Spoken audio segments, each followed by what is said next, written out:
Menjadi episode ending yang cukup simpel sebenarnya jika dilihat dari jalur cerita yang ada di sini. Namun mungkin meskipun terlihat simpel di sini, tetap tidak lepas dari cerita yang masih memberikan informasi mengenai masalah dan latar belakang dari cerita yang akan dihadirkan untuk seri atau season selanjutnya. Dimana kemungkinan untuk lanjutan cerita di sini juga sudah dipastikan ya. Apalagi di sini sudah terjadi kebangkitan 8 Raja Iblis Oktagramnya. Dan akhirnya Rimuru dan yang lain bisa kembali ke kota Tempest lagi sebagai akhir dari cerita season ini. Selamat datang di review anime. Yang dibahas kali ini adalah Tensura episode ke-48 atau episode ke-12.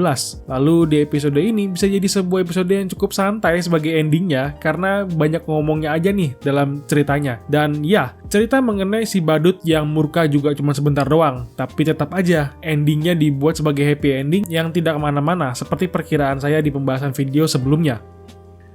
Pada awal episode diawali dengan melanjutkan cerita mengenai pertarungan antara Rimuru dengan si Clement yang sudah bangkit menjadi Raja Iblis sejati. Namun sesuai yang sudah kita ketahui kan, si Rimuru itu kekuatannya sudah melebihi kekuatan si Clement meskipun dia sudah bangkit menjadi Raja Iblis sejati sekalipun. Tapi tetap saja ya, kelihatan banget perbedaan antara kekuatan Rimuru dengan si Clement. Apalagi si Rimuru yang sedang terkena serangan dari Clement hanya terlihat memakai satu skill saja dari awal sampai akhir pertarungan, yaitu skill Beelzebub yang pernah dipakai sama Orc Disaster dulu. Dimana adegan itu cukup membuat gue tertawa ringan karena bisa terlihat serangan skill dari Clement itu terlihat keren sekali dengan naga-naga sebagai proyeksinya. Namun ketika itu saja, Rimuru tidak terkena apa-apa, malahan hanya dengan melahap skillnya saja sudah membuat Clement kelabakan ketika mengetahui serangannya tidak berhasil sama sekali. By the way, di sini kita langsung bisa melihat ya, si Rimuru langsung menggunakan skill dari Raja Iblis Guy, yaitu skill kurungan yang dipakai seperti barrier atau perisai ruangan gitu ya. Dimana si Guy langsung saja mengetahui si Rimuru mencuri skillnya atau mengcopy skillnya tanpa bilang-bilang dulu.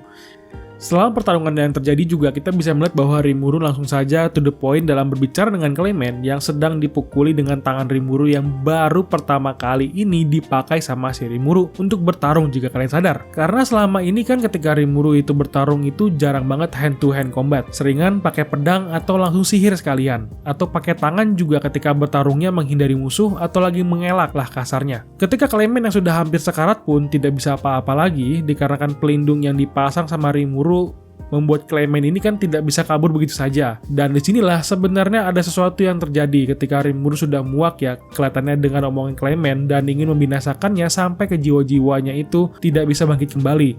Dan pada saat itulah Clement yang merintih ketakutan tiba-tiba terceplos sebuah nama, yaitu mantan Raja Iblis Kazarian, yang didengar oleh semua orang yang ada di ruangan itu. Apalagi Rimuru sudah meminta persetujuan dari semua Raja Iblis untuk memusnahkan Clement di sini. Langsung saja memakan Clement dengan skill Beelzebub hingga tidak tersisa. Pada awalnya, gua kira si Rimuru ini ketika menghisap Clement dengan Beelzebub itu bakalan seperti Ifrit yang terlihat masih bisa hidup di dalam ruang hampa dalam skillnya si Rimuru. Karena sudah dibilang juga kalau si Rimuru itu akan menghisap Clement sampai ke jiwa-jiwanya, jadi dia tidak akan bisa bangkit kembali. Meskipun dia itu sejenis Deadman yang mungkin dimaksud seperti zombie gitu ya kelihatannya, karena kan bentuk aslinya atau badan asli Clement ini mayat hidup kan harusnya.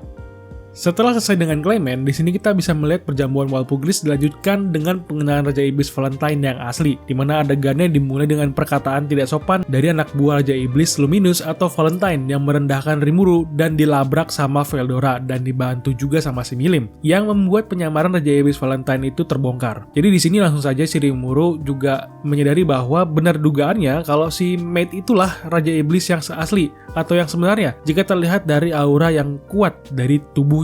Lalu ketika penyamarannya terbongkar, dia akhirnya menyuruh anak buahnya untuk pulang ke tempat gereja suci barat, di mana kita sudah mengetahui bahwa Clement yang pada awalnya kaget ketika melihat anak buah Raja Iblis Valentine itu trigger spekulasi dari Raja Iblis Valentine untuk berpikir bahwa ada tikus yang mau masuk ke dalam tempat tinggalnya dan mengendus-ngendus sesuatu yang seharusnya tidak boleh dia endus. Saya harap pada ngerti ya bahasanya.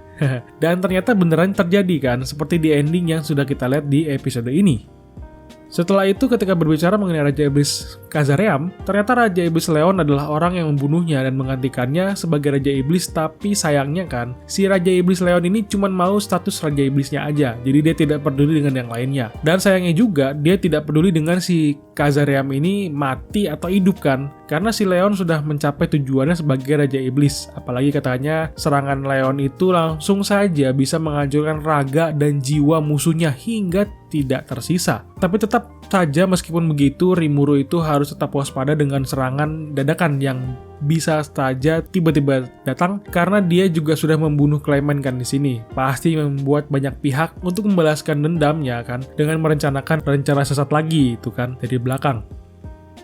Setelah itu langsung pembahasan berlanjut pada pertemuan utama di mana pembahasan di sini membicarakan mengenai Frey dan Carrion yang memutuskan untuk berhenti menjadi Raja Iblis dan ingin menjadi bawahan Milim sebagai ketua utama mereka. Dengan alasan mereka masing-masing yang dimana Frey sadar bahwa dia itu lemah dan tidak bisa untuk menjadi Raja Iblis. Dan Carrion yang sudah kalah dari Milim namun tetap menjadi Raja Iblis di Kerajaan Binatang untungnya. Jadi cuma sebagai ketua teratas aja nih ngikut sama si Milim keduanya. Namun dalam pembicaraan ini ada yang menarik nih, yaitu Raja Iblis Guy dengan Carrion yang dimana Guy ada bilang kalau dia berharap bisa melihat suatu saat nanti Carrion dalam beberapa ratus tahun lagi bisa bangkit, dan itu yang menjadi sebuah tanda tanya untuk saya sendiri dengan menimbulkan sebuah pertanyaan besar. Jadi selama ini mereka itu belum bangkit semua dong, hanya baru menjadi Raja Iblis aja, bukan Raja Iblis sejati maksudnya, yang membuat gue cukup terkejut juga karena wow, kekuatan mereka saja sudah cukup besar loh itu, dan itu pun belum bangkit sepenuhnya ya katanya gitu seharusnya. Jadi harusnya bisa ada adegan di mana mereka semua bisa bangkit sebagai Raja Iblis sejati ya harusnya. Mudah-mudahan sih nyampe ceritanya ya. Nah, masuk ke bagian akhir dari pembicaraan mengenai nama keseluruhan kelompok Raja Iblis di sini, di mana Rimuru sudah dipaksakan untuk menamai kelompok mereka dengan dorongan orang-orangnya. Tapi ketika adegan di sini cukup membuat saya tertawa ya, karena si Rimuru seenaknya aja kan menolak hak istimewanya dari Raja Iblis Guy, di mana pada akhirnya lembek juga dia untuk menerima tawarannya dan menamai nama kelompoknya sebagai 8 Raja Iblis Oktagram. Kalau cuma 4 kan jadi pentagram ya, lambang kepala kambing nantinya kalau kayak gitu. Tapi setidaknya masih lebih baik kayak gitu kan. Dan setelah itu langsung nih dimana adegan dibawa langsung ke si Laplas yang bertemu dengan Hinata Sakaguchi yang sudah bersiap untuk menjaga rumah lah ibaratnya. Dan di sini langsung saja Laplas bertemu dengan bawahan Raja Iblis Valentine yang tadi yang disuruh pulang dan bertarung sebentar dengan Laplas meskipun terlihat berat sebelah. Karena tidak terduga juga kalau Laplas itu kalau lagi serius bisa dengan mudah membunuh lawannya, apalagi lawannya bawahan Raja Iblis dengan skillnya yang langsung mengambil jantung musuh dan memecahkannya. Luar biasa memang. Jadi sepertinya skill Clement yang ngambil jantung orang itu berasal dari bantuan Laplas juga ya kelihatannya. Dan setelah itulah ending seri ini berlangsung di mana semuanya sudah kembali ke rumah masing-masing dan bertemu dengan orang-orang yang mereka tinggalkan untuk sementara sebelumnya. Dan sesuai dengan dugaan saya kalau ending dari episode ini, Rimuru kembali ke desa dan merekap keadaannya dan tamat deh untuk season 2 kali ini. Tapi tenang aja teman-teman penonton sekalian, karena dari informasi yang beredar bahwa cerita Rimuru ini akan berlanjut tahun depan di kisaran bulan April 2022. Tapi sebelum berlanjut ke season 3 akan ada movie atau film yang akan tayang terlebih dahulu sebelum season 3-nya muncul. Itu aja bocoran yang saya dapatkan dari beberapa informasi berita anime. Namun itu masih bocoran dan bisa berubah kapan saja. Jadi masih saya pantau ya untuk informasi selanjutnya itu seperti apa. Oke, itu aja pendapat gue mengenai Tensura episode ke-47 yang sudah gue tonton. Lalu bagaimana pendapat kalian mengenai animenya atau dengan ending episode ini? Tulis kolom komentar ya. Dan jika kamu suka dengan pembahasannya, silakan di like videonya dan di subscribe channelnya. Lalu coba follow sosial media Instagram kita untuk channel ini. Sampai ketemu di video lainnya. Thank you and bye-bye.